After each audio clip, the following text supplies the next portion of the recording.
Hi guys, स्वागत है आप सभी का एक और नई वीडियो में। एक और नया दिन, एक और नई गाड़ी। आज मेरे साथ है टोयोटा की इनोवा हाई क्रॉस। एक ऐसी गाड़ी जिसने बहुत ही ज्यादा रिकॉर्ड्स बनाए, बहुत ही ज्यादा लोगों को इंतजार कराया। लंबे लंबे वेटिंग पीरियड लगे हैं इस गाड़ी के लिए, और लोगों ने बहुत मोटे मोटे प्रीमियम दिए हैं इस गाड़ी को जल्दी हासिल करने के लिए। 1 साल से ऊपर हो गया इस गाड़ी को लॉन्च हुए, बट मैं थोड़ा सा लेट हूँ आप तक रिव्यू पहुंचाने में। मैं क्यों लेट हूँ उस चीज को छोड़ते हैं, क्योंकि टोयोटा ने गाड़ी मेरे तक लेट पहुंचाई है, तो ऑब्वियसली रिव्यू भी लेट आएगा। बट अब जो रिव्यूज आ रहे हैं आपके लिए, वो आ रहे हैं एकदम डिटेल्ड मेरे तरीके से, और आपको हर वो डिटेल जानने को मिल जाएगी जो शायद कोई और मिस आउट कर गया हो। मैं ये नहीं कहता कि कोई और बेहतर नहीं बता सकता, बट स्टिल मेरे तरीके से आपको हर वो रिव्यू मिल जाएगा इस गाड़ी का जो एक ओनर को जानना जरूरी है। तो आज की इस वीडियो में क्या करने वाले हैं, आज की इस वीडियो में आपको देने वाले हैं इनोवा हाई क्रॉस के top end variant ZX optional का एक डिटेल्ड वॉक अराउंड। आपको दिखाएंगे interior, exterior, space, features, specifications, dimensions और हर वो डिटेल जो फिजिकली आप देख सकते हैं।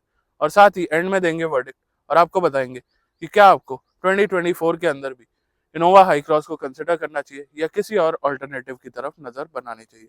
तो चलिए स्टार्ट करते हैं इस वॉक अराउंड को, और सबसे पहले आपको टेक्निकल डिटेल्स बता देते हैं गाड़ी की और कुछ स्पेसिफिकेशंस बता देते हैं। तो आप देखेंगे मैंने यहाँ पे हुड ओपन करके रखा हुआ है। किस लिए रखा हुआ है? ताकि आपको इंजन बे दिखा सकूं। तो दोस्तों, टोयोटा का 2 लीटर का पेट्रोल इंजन आता है इस गाड़ी के अंदर, और 2 एवटार्स में आता है हाइब्रिड और नॉन हाइब्रिड। आज आपको दिखा रहा हूँ हाइब्रिड इंजन। तो इस हाइब्रिड इंजन की पावर है 184 bhp और टॉर्क है 188 Nm। पावर फिगर्स आपको कम लग रहे होंगे, बट हाइब्रिड का मतलब है कि इलेक्ट्रिक और पेट्रोल दोनों ही चीज़ें एक साथ वर्क करती है। अंडर हुड इंसुलेशन वगैरह दे दी गई है। वैसे आपको बता दूं कि हाइब्रिड गाड़ियों के अंदर पावर फिगर्स भले ही कम हो, बट चलाने में आपको पावर कम फील नहीं होगी। और पेट्रोल इंजन वैसे भी डीजल के कंपैरिजन में उतने ज़्यादा टॉर्की नहीं होते हैं। तो ये तो कुछ हो गई इंजन की डिटेल्स। अब इंजन के साथ साथ माइलेज भी बता दूं, तो ये जो हाइब्रिड वेरिएंट आपको दिखा रहा हूँ, इसकी ARAI क्लेम्ड माइलेज है 23.24 kmpl की। और पेट्रोल होने के कारण वो जो दिल्ली में 10-15 साल का रूल है, तो 15 साल आप इस इनोवा हाई क्रॉस को इजीली चला सकते हैं, क्योंकि ये पेट्रोल इंजन के साथ ऑफर करी जा रही है। अब आ जाते हैं अपने डायमेंशंस की तरफ। तो डायमेंशंस में फ्रंट में सबसे पहले आपको इस गाड़ी की विड्थ दिखाई दे रही है, जो कि है 1845 mm की। अब क्वार्टर लुक की तरफ आपको ले आते हैं। तो क्वार्टर लुक में सबसे पहली चीज जो आपको हाईलाइट होकर दिख रही होगी, वो है इसके अलॉय व्हील्स और टायर्स, जो कि हैं 18 इंच के। फ्रंट और रेयर दोनों ही जगह आपको डिस्क ब्रेक ऑफर करी गई है। और अब पूरी साइड प्रोफाइल पे अगर आपको ले आता हूँ, तो यहाँ पे आपको इसकी लेंथ का आइडिया लग पा रहा होगा, जो कि है 4755 mm की। साथ ही आप देख पा रहे हैं इसकी ग्राउंड क्लियरेंस, जो कि है 185 mm की। और व्हील बेस की अगर बात करते हैं गाड़ी के, तो वो है 2850 mm का। रेयर में भी डिस्क है, वो मैंने आपको ऑलरेडी बता दिया है। और हाइट का अंदाजा आपको इस एंगल से लग पा रहा होगा, तो हाइट है इस गाड़ी की 1790 mm की। साथ ही एक और चीज जो कई बार लोग मिस कर जाते हैं, लेफ्ट साइड में आपको फ्यूल फिलर कैप मिलता है। पेट्रोल गाड़ी है, तो इसके अंदर कोई DEF वाला चक्कर नहीं है। और 52 लीटर्स की इसकी फ्यूल टैंक कैपेसिटी आपको ऑफर करी गई है ओवरऑल अगर बात करी जाए। तो ये तो हो गई टेक्निकल डिटेल्स। अब चलते हैं डिज़ाइन एलिमेंट्स और फीचर्स और लुक्स की तरफ। तो चलिए लुक्स में सबसे पहले फ्रंट से ही शुरू करते हैं। तो दोस्तों, आप जो कलर देख रहे हैं, ब्लैकिश अगेहा बोला जाता है इसे। और कलर की अगर एक क्लोज लुक दूं, तो डार्कर ब्लू शेड आपको ये दिखाई देगा। बोनट पे टिपिकल क्रीज लाइंस, एक बड़ा सा इंजन पे आपको दिया गया। उसके अलावा ग्रिल आपको ग्लॉसी ग्रे फिनिश में दी गई है। क्लोज लुक से आपको आइडिया लग जाएगा। और नीचे आपको क्रोम का लिप मिलेगा इस ग्रिल के अंदर। सेंटर में मिलेगा टोयोटा का लोगो, और उसके नीचे फ्रंट कैमरा। नीचे आपको एयर डैम दे दी गई है। उसके नीचे आपको नंबर प्लेट के लिए जगह, फ्रंट पार्किंग सेंसर्स 2 मिलते हैं, और उसके नीचे आपको लोअर ग्रिल और साथ में 2 फॉग लैंप्स मिलते हैं उसी लोअर ग्रिल के अंदर इंटीग्रेटेड। फॉग लैंप्स LEDs के अंदर है, और फुल फ्रंट प्रोफाइल इस टाइम आप देख पा रहे हैं। लाइटिंग की तरफ ले आता हूँ आपको। तो यहाँ पे आपको कुछ इस तरीके के हेडलैम्प मिल रहे हैं, जो कि रिफ्लेक्टर बेस्ड हैं, और ये भी फुली LED के अंदर है। और इस टाइम जो आप इंडिकेटर्स ब्लिंकिंग देख रहे हैं, ये ही डुअल फंक्शन करते हैं LED DRLs का भी। बाकी 2 पार्किंग सेंसर्स तो बम्पर पे रखे गए हैं। उसके अलावा यहाँ पे आपके DRLs के यहाँ भी सेंसर्स दिए गए हैं। तो इन टोटल 4 पार्किंग सेंसर्स आपको देखने को मिल जाते हैं फ्रंट में। क्लैडिंग की बात करें तो फ्रंट से ही शुरू हो जाती है और 360 डिग्री क्लैडिंग आपको दिखाई देती है इस गाड़ी के अंदर। नेक्स्ट पार्ट की तरफ आ जाते हैं तो अपने जो अलॉय व्हील्स हैं वो हैं 18 इंच के, और टायर साइज की अगर मैं बात करूं तो ये है 225/60 R18 का। और ऐसे अगर फर्स्ट लुक्स के हिसाब से बताऊं तो टायर्स लो प्रोफाइल दिखाई देते हैं, बट ओवरऑल जितना मैंने इस गाड़ी को एक्सपीरियंस करा है 500-600 किलोमीटर, मुझे इन टायर्स से कोई दिक्कत परेशानी नहीं आई। नेक्स्ट आ जाते हैं तो ORVM आप देखेंगे बॉडी कलर्ड है, टर्न इंडिकेटर्स यहाँ दे दिए गए हैं और नीचे कैमरा भी प्लेस्ड है। हाइब्रिड की बैजिंग आपको देखने को मिल जाती है। और अब आ जाते हैं अपने ग्लास एरिया पे। तो ग्लास एरिया आप देखें, काफ़ी अच्छा ग्लास एरिया दिया गया और लोअर क्रोम गार्निश भी आपको प्रोवाइड करा दी गई है। ऊपर की अगर बात करते हैं तो एक पैनोरामिक सनरूफ और एक शार्क फिन एंटेना आपको पीछे मिलेगा। डोर हैंडल्स की बात करते हैं तो यहाँ पे क्रोम का यूजेज है और बॉडी कलर है। यहाँ पे आपको टच बेस सेंसर दिया गया है। आप देखेंगे इस टाइम गाड़ी लॉक हो गई है क्योंकि चाबी मेरी पॉकेट में है। उसके अलावा रेयर में भी सेम आपको डोर हैंडल्स मिलते हैं। फ्यूल टैंक कैपेसिटी वगैरह आपको बता दी। और ये जो ग्लास है रेयर क्वार्टर ग्लास, ये थर्ड रो में काफ़ी अच्छी विजिबिलिटी आपको प्रोवाइड कराता है। उसके अलावा यहाँ पे आपको पियानो ब्लैक फिनिश देखने को मिलती है क्वार्टर पैनल या कॉर्नर्स के अंदर अगर मैं बोलूँ। उसके अलावा एक स्पॉइलर टाइप की finish, high mount stop lamp, rear wiper, washer, defogger, तीनों ही चीज़ें हैं। एक क्रोम का टच, टोयोटा का लोगो सेंटर में, रिवर्स कैमरा, और लेफ्ट में मिलेगी इनोवा हाई क्रॉस की बैजिंग, राइट में मिलेगी ZX और हाइब्रिड की बैजिंग। बाकी अगर बात करते हैं तो रेयर बम्पर पे भी आपको 4 सेंसर्स देखने को मिल जाते हैं, साथ ही रिफ्लेक्टर्स ऑफर किए गए हैं और टेल लैंप्स में LED और हैलोजन का मिक्स आपको देखने को मिल जाता है। ओवरऑल अगर बात करते हैं तो लुक्स के हिसाब से किसी भी एंगल से गाड़ी को देखें तो गाड़ी लगती है काफ़ी ज़्यादा अच्छी। एक्सटीरियर पे अगर कोई डिटेल आपके मन में रह गई है या कोई और चीज़ आप जानना चाहते हैं तो वो आप कमेंट सेक्शन में पूछ सकते हैं। अब आपको लेके चलता हूँ इसके इंटीरियर की तरफ। चलिए दोस्तों, अब आपको दिखाते हैं स्पेस कैसी है। तो मेरी हाइट है 5'10" और थोड़ा सा हेल्दी हूँ, आप लोगों को पता ही है। मैंने ड्राइवर सीट अपने हिसाब से एडजस्ट करी हुई है। ऑल दो आपको स्पेस दिखाने से पहले ये बता दूँ कि एक टिपिकली शॉफर के हिसाब से डिज़ाइन कार है। मेरा काम है रिव्यूज़ करना, तो मैंने चला के भी इसे देखा है और पीछे की सीट को भी एक्सपीरियंस किया है। बट मोस्टली लोग जो इस गाड़ी को खरीदेंगे, मुझे नहीं लगता कि वो इस गाड़ी को ड्राइव भी करेंगे। अब मेरी हाइट और मेरी डायमेंशन के हिसाब से ड्राइवर सीट पे मेरे को कोई खास शिकायत नहीं है। बाकी डिटेल्स आप जाके ड्राइव रिव्यू में ले सकते हैं। अब पीछे चलता हूँ मेरी ही स्पेसिंग के हिसाब से और पीछे देखते हैं क्या कुछ रिस्पॉन्स मिल पा रहा है।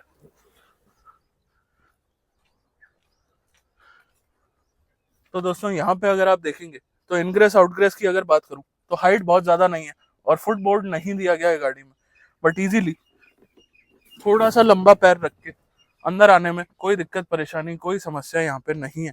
उसके अलावा आपको बताऊं तो यहाँ पे आपको कंट्रोल्स दिख पा रहे होंगे। तो ये सीट पूरी तरह से इलेक्ट्रॉनिक है। यहाँ पे ट्रे दी गई है जैसे आप ओपन या क्लोज कर सकते हैं अपने कंफर्ट के हिसाब से। AC कंट्रोल्स आपको सेंटर में ऑफर्ड है और सनरूफ का एक अच्छा व्यू आपको यहाँ से मिल जाता है। हेडरूम की बात करूँ, लेग रूम की बात करूँ, कोई एडजस्टमेंट नहीं करी है मैंने अभी, उसके बाद भी काफ़ी ज़्यादा स्पेस है यहाँ पे।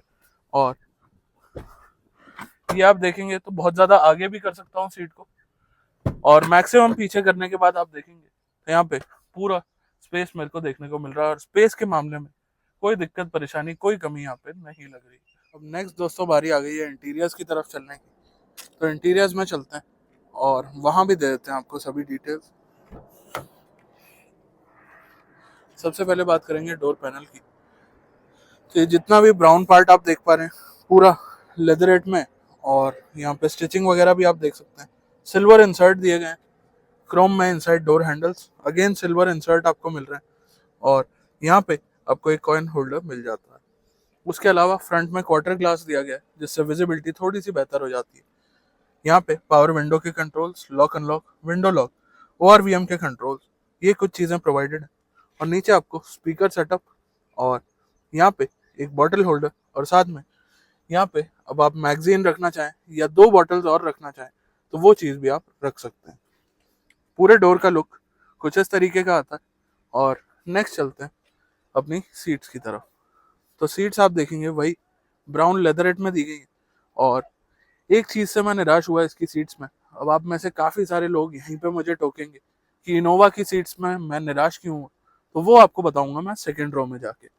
खैर, ओवरऑल परफोरेटेड डिज़ाइन है सेंटर में, और साइड में आप देखेंगे वाइट स्टिचिंग वगैरह दी गई है। 8 वे पावर एडजस्टेबल सीट्स हैं। और आप देखेंगे पेडल प्लेसमेंट वगैरह भी सही है। यहाँ से आप अपने फ्यूल टैंक और हुड का एक्सेस ले सकते हैं। यहाँ से इलेक्ट्रॉनिक बूट, हेडलैम्प लेवलर और ऑटो हेडलैम्प वगैरह का सेटअप देख सकते हैं आप। एसी वेंट्स के सराउंड में भी देखेंगे तो सिल्वर इंसर्ट आपको दिए गए हैं, और ये वाला ब्राउन पार्ट भी लेदरेट में। चलिए, बाहर से तो सभी चीज़ें बता दी आपको, अब अंदर बैठ जाता हूँ और डोर को कर लेते हैं बंद, ताकि मच्छर वगैरह भी परेशान ना करे और ये जो गर्मी हो गई है ये भी परेशान ना करे। तो अंदर बैठ चुका हूँ, और अंदर सबसे पहली चीज़ जो आपको हाईलाइट होकर दिख रही वो है ये स्टेयरिंग।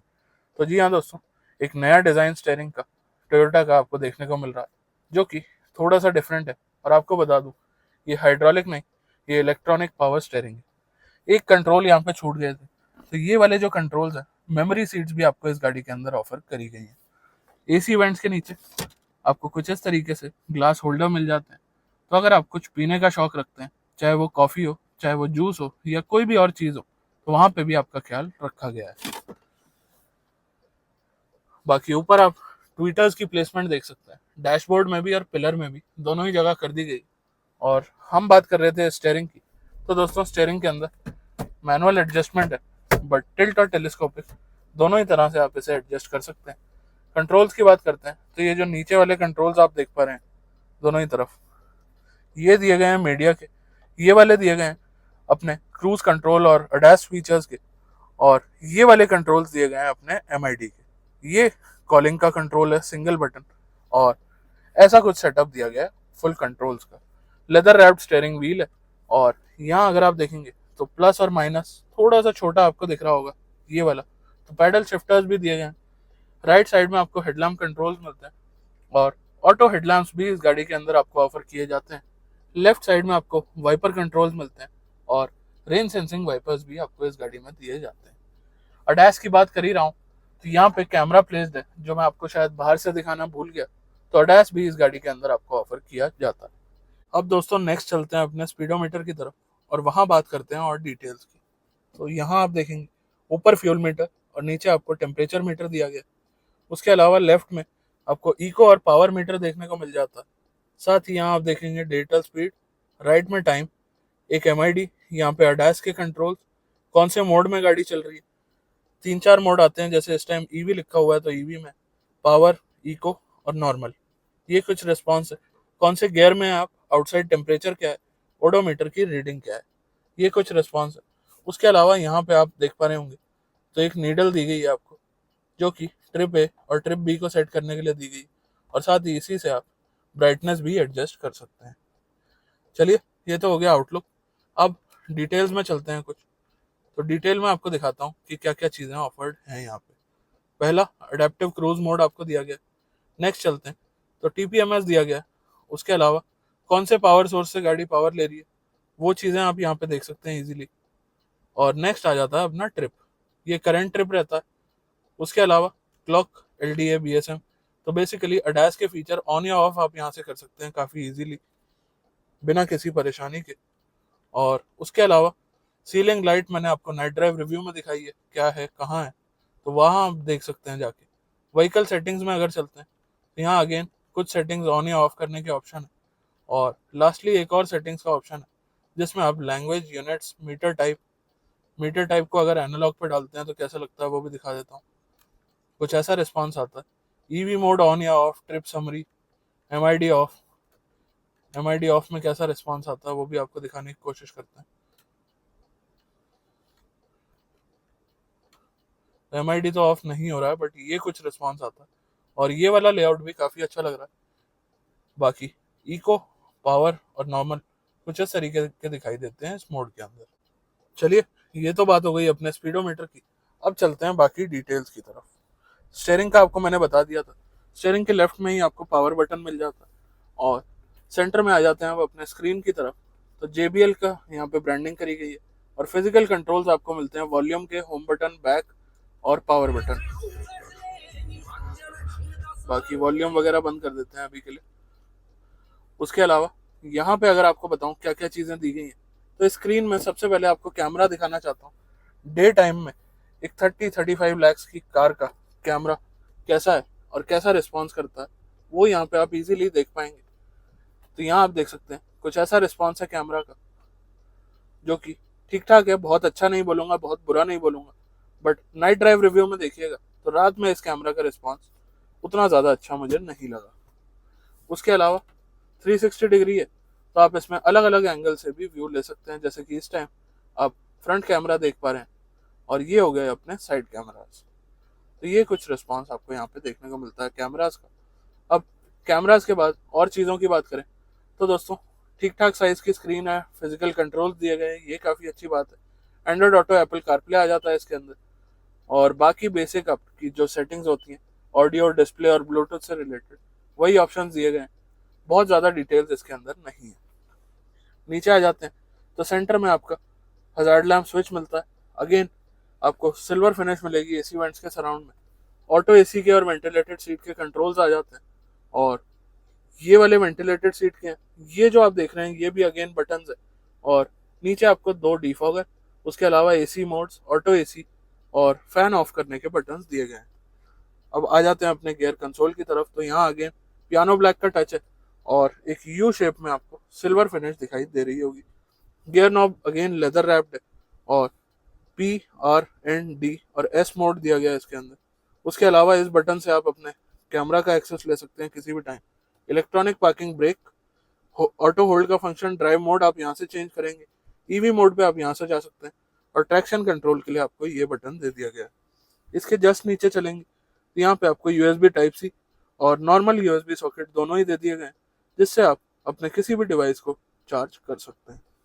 इसके अलावा सेंटर में ट्विन कप होल्डर्स आपको मिल रहे हैं, एक आर्मरेस्ट मिल रहा है जिसके अंदर ठीक ठाक स्टोरेज है। ये लेदर रैप्ड है। आगे सीट्स मैंने आपको दिखाई दी थी।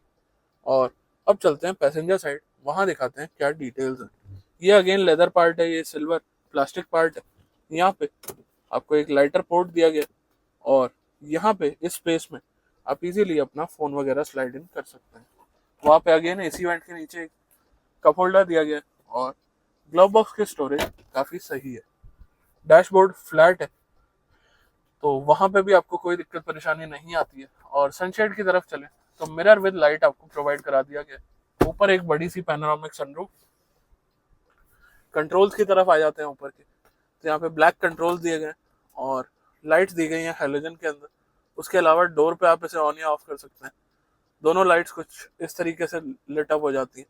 ये आपके सनशेड के कंट्रोल्स, ये सनरूफ के कंट्रोल्स, ये लिफ्ट करने के लिए और ये बेसिकली ऑफ करने के लिए। उसके अलावा यहाँ आप देखेंगे तो ऑटो डिमिंग IRVM दे दिया गया, जो कि अगेन एक काफ़ी अच्छी बात है। यहाँ आपको टिकट होल्डर मिलता है ड्राइवर साइड सनशेड में, बट मिरर और लाइट यहाँ पे भी दी गई है, तो उस चीज़ में कोई कमी नहीं छोड़ी है। प्लस माइक की प्लेसमेंट आपको यहाँ पे कर दी गई है। ग्रैब हैंडल आपने देखा होगा हर गाड़ी में दिए जाते हैं, बट यहाँ पे ड्राइवर के लिए भी ग्रैब हैंडल है, जो कि एक थोड़ी सी डिफरेंट चीज़ है। क्यों है क्यों नहीं है, ये मैं आपको बताऊंगा अपने ड्राइव रिव्यू के अंदर। चलिए, अब फ्रंट के तो मैंने सभी चीज़ें आपको बता दी हैं, अनलॉक कर लिया गाड़ी को, और पीछे चलते हैं। पीछे भी दिखाते हैं क्या कुछ चीज़ें ऑफर्ड हैं, क्योंकि ये गाड़ी एक्चुअली तो पीछे के पैसेंजर्स के लिए ही बनाई गई है। और यहाँ भी डोर से ही शुरू करते हैं और फिर आपको देते हैं सारी डिटेल्स। तो ऊपर आप देखेंगे आपको मैनुअल सनशेड दिया गया और ग्लास एरिया काफ़ी ज़्यादा अच्छा है, यहाँ कोई दिक्कत परेशानी नहीं आती। ये ब्राउन लेदरेट का यूज़ किया गया। उसके अलावा यहाँ भी सिल्वर इंसर्ट्स, पावर विंडो के कंट्रोल्स, आपको क्रोम में इनसाइड डोर हैंडल्स, अगेन काफ़ी अच्छे साइज़ का बॉटल होल्डर, और यहाँ पे भी इजीली बॉटल्स फिट आ जाती है। स्पीकर की प्लेसमेंट दे दी गई है। और अब टॉप एंड वेरिएंट जिसके लिए लोग लेते हैं, सबसे इम्पोर्टेंट और सबसे बढ़िया चीज़ इसकी सीट्स। तो दोस्तों आगे आपको मेंशन करके बताया था जब इस सीट की बात हो रही थी कि एक बहुत बड़ी कमी मेरे को लगी, तो उस कमी की वो बात अभी इन सीट सेक्शन में ही कर लेंगे। तो दोस्तों एग्जैक्ट सेम सीट्स हैं जो आगे दी गई, वही सेकेंड रो में मिल रही है। अगर आप 7 सीटर ऑप्शन लेते हैं, 8 सीटर ऑप्शन लेंगे तो यहाँ पे आपको बेंच सीट्स देखने को मिल जाएंगी। अब दोस्तों सेम सीट्स हैं बट कंट्रोल्स थोड़े डिफरेंट है। यहाँ से आप अपना रिक्लाइन एंगल एडजस्ट कर सकते हैं, यहाँ से आप सीट को आगे पीछे कर सकते हैं मैनुअली, और यहाँ से आप काफ सपोर्ट को ऊपर या नीचे कर सकते हैं कुछ इस तरीके से। ये तो हो गई बेसिक चीज, बट मैं एक्सपेक्ट कर रहा था इनोवा जैसे एक टिपिकल शॉफर कार बनाई गई है और हर चीज इस गाड़ी में पीछे बैठने वाले के हिसाब से सोची जाती है, तो यहाँ पे रेयर सीट्स के अंदर वेंटिलेशन का ऑप्शन होना जरूरी था, बट वो चीज यहाँ पे नहीं है। रेयर से इंटीरियर का लुक कुछ ऐसा आता है, और स्पेस वगैरह का शॉट मैं आपको ऑलरेडी दिखा चुका हूँ। कंट्रोल्स की बात करें तो यहाँ पे एसी कंट्रोल्स, नीचे आपको 2 पावर सॉकेट, एक टाइप सी एक नॉर्मल यूएसबी, यहाँ पे आपको एक हुक मिल जाता है, और शेड लगाने के बाद कुछ ऐसा रिस्पॉन्स देखने को मिलता है। लाइट की बात करें तो यहाँ लाइट दे दी गई है, एसी वेंट दे दिया गया, और ग्रैब हैंडल यहाँ पे भी दे दिया गया, और सनरूफ का व्यू आप सबसे बेहतर इसी सीट से ले सकते हैं। बाकी दोस्तों आगे जो एमआईडी में आपको दिखाया था, सीलिंग लाइट्स बेसिकली ये वाली लाइट्स हैं। दिन में शायद आपको उतना जस्टिस ना हो सके, बट यहाँ पे 2 लाइट्स दी गई हैं, दोनों ही तरफ एक, जो कि एज अ सीलिंग लाइट इस गाड़ी के अंदर फंक्शन करती हैं। बाकी दोस्तों सेंटर में आपको एक ट्रे मिल जाती है जिसे आप फोल्ड और अनफोल्ड कर सकते हैं, और इस पैसेज से फोल्ड करने के बाद आप थर्ड रो का एक्सेस भी ले सकते हैं। तो यहाँ पे आपको एक ट्रे और ट्विन कप होल्डर्स देखने को मिल जाते हैं। चलिए अब और चीजें दिखाता हूँ आपको इस गाड़ी की। बाकी वी हैव अ गेस्ट जो कि इस टाइम लाइव वॉच कर रहा है मेरी वीडियो को। तो यहाँ आप देखेंगे तो थर्ड रो के अंदर ठीक ठाक स्पेस है, बहुत अच्छी नहीं तो बहुत बुरी भी इसे मैं नहीं बोलूँगा। ऑल्दो थर्ड रो हमेशा किसी भी गाड़ी के अंदर बच्चों के लिए ही मानी जाए तो ज़्यादा बेहतर है। और थर्ड रो में क्या क्या चीज़ें हैं, तो आपको कप होल्डर्स, एक power socket, grab handles, AC vents, seat belts, सभी चीज़ें प्रोवाइडेड है। और हर पैसेंजर के लिए यहाँ पे एक सेपरेट हेडरेस्ट प्रोवाइडेड है जो कि एडजस्टेबल है। ये एक काफ़ी अच्छी चीज़ है। और दूसरी साइड से आपको दिखाना चाह रहा हूँ कुछ चीज़ें। तो दोस्तों सेकेंड रो ऑफ सीट्स को आप ऑल द वे फ्रंट पे भी ले सकते हैं कुछ इस तरीके से, या फिर अगर आप चाहें तो काफ़ी अच्छा इनका ट्रैवल एरिया है और ऑल द वे बैक भी आप इन्हें ले जा सकते हैं। उसके अलावा आइसोफिक्स चाइल्ड सीट माउंट्स यहाँ पे दिए गए हैं, और ये जो आर्मरेस्ट दिया गया है एक सीट के लिए वो थोड़ा सा मेरे को स्लिम लगा। ऑल दो ये हो सकता है कि मेरे को पर्सनली अपने आर्म के हिसाब से ये आर्मरेस्ट पतला लग रहा हो। बाकी यहाँ से आप और बेहतर व्यू ले सकते हैं क्या क्या चीज़ें दी गई हैं। और इस साइड भी अगर आपको दिखाना चाहूँ तो ये कुछ रिस्पॉन्स है थर्ड रो का। केबिन लाइट थर्ड रो को भी ऑफर्ड है, और एसी वेंट्स और ग्रैब हैंडल थर्ड रो को भी ऑफर्ड है, बट सन रो का व्यू आपको सबसे बेहतरीन सेकेंड रो से ही देखने को मिलने वाला है। चलिए अब चलते हैं अपने बूट स्पेस की तरफ। चलिए दोस्तों अब चलते हैं इस गाड़ी के बूट स्पेस की तरफ, और वहाँ भी आपको एक आउटलुक दिखा देता हूँ। इलेक्ट्रॉनिक टेलगेट रिलीज आता है इस गाड़ी के अंदर, तो ये एक काफ़ी अच्छी चीज़ है, और इसका एक फीचर आपको अभी दिखाऊंगा जब बूट बंद करूंगा, वो चीज़ भी मुझे काफ़ी ज़्यादा अच्छी लगी। तो यहाँ अगर आप देखेंगे तो दोस्तों 300 लीटर की बूट स्पेस है, और थर्ड रो के अंदर भी आपको रिक्लाइन एंगल की एडजस्टमेंट पूरी तरह से देखने को मिलती है। अभी आप देखेंगे तो थर्ड रो का एक पैसेंजर मैंने फुल रिक्लाइन किया हुआ है और एक पैसेंजर फुल स्ट्रेट किया हुआ है, तो कुछ इतना ट्रैवल आपको यहाँ पे देखने को मिलता है जो कि थर्ड रो के हिसाब से काफ़ी ज़्यादा अच्छा है। सेकेंड रो भी आप देखेंगे तो एक सीट को पीछे किया हुआ है और एक सीट को आगे किया हुआ है, तो एकदम पीछे करने के बाद लेग रूम नहीं बचता है, बट एकदम आगे करने के बाद सेकेंड रो वाले के लिए लेग रूम नहीं बचता है। तो आपको पैसेंजर्स की हाइट के हिसाब से एक बैलेंस बिठाना पड़ेगा। बाकी थर्ड रो को आप फ्लैट फोल्ड भी कर सकते हैं जिससे कि आपका बूट स्पेस और ज़्यादा इंक्रीज हो जाएगा। राइट साइड में आपको बूट लाइट मिलती है, और लेफ्ट साइड में आपको एक और हेडरेस्ट मिलता है अपने थर्ड पैसेंजर के लिए, और साथ ही JBL का साउंड सेटअप इस गाड़ी के अंदर दिया गया है जिसका सबवूफर यहीं पे आपको प्लेस देखने को मिलने वाला है। सो बूट का एक सेक्शन जो आपको दिखाना रह गया था या बताना रह गया था, तो ये थोड़ी सी स्पेस बचाई गई है जहाँ पे आप कुछ सामान रख सकते हैं, और लेफ्ट साइड में आपको यहाँ पे क्लीनली टूल किट प्लेस देखने को मिलती है। ओवरऑल बूट स्पेस के हिसाब से भी गाड़ी काफ़ी ज़्यादा अच्छी रखी गई। और यहाँ आप देखेंगे तो टिपिकली ये कंट्रोल्स दिए जाते हैं इलेक्ट्रॉनिक बूट वाली गाड़ियों में, पर ज़्यादातर लोगों को इसका आइडिया नहीं होता या आदत नहीं होती कम से कम मॉल्स, पार्किंग्स वगैरह में जहाँ पे आपके बूट्स चेक होते हैं।